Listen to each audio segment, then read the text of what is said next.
A star is born when atoms of light elements are squeezed under enough pressure for their nuclei to undergo fusion. All stars are the result of a balance of forces. The force of gravity compresses atoms in interstellar gas until the fusion reactions begin. A star is any massive self-luminous celestial body of gas that shines by radiation derived from its internal energy sources.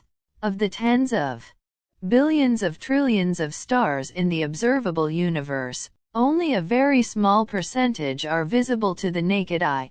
Johann Bayer was the first to use Greek letters for star names, and 4 centuries later, we use them still.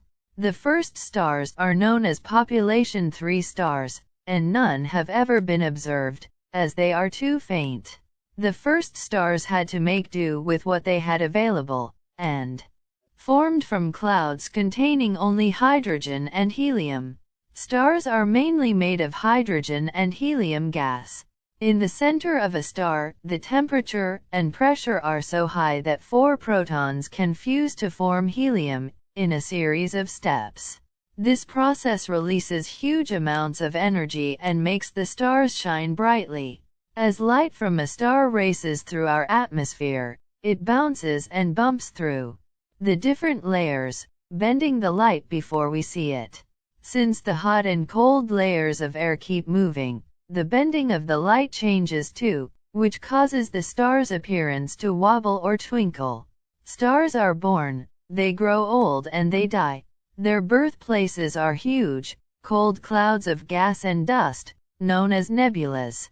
The most famous of these is the Orion Nebula, which is just visible with the unaided eye. These clouds start to shrink under their own gravity. Stars are not alive, and yet we speak of their origins and ends as birth and death. It's a convenient, if fanciful, way of describing the ultimately ill-fated relationship between matter and energy that is a star.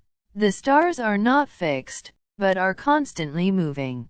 If we factor out the daily arcing motion of the stars across the sky due to the Earth's rotation, we end up with a pattern of stars that seems to never change.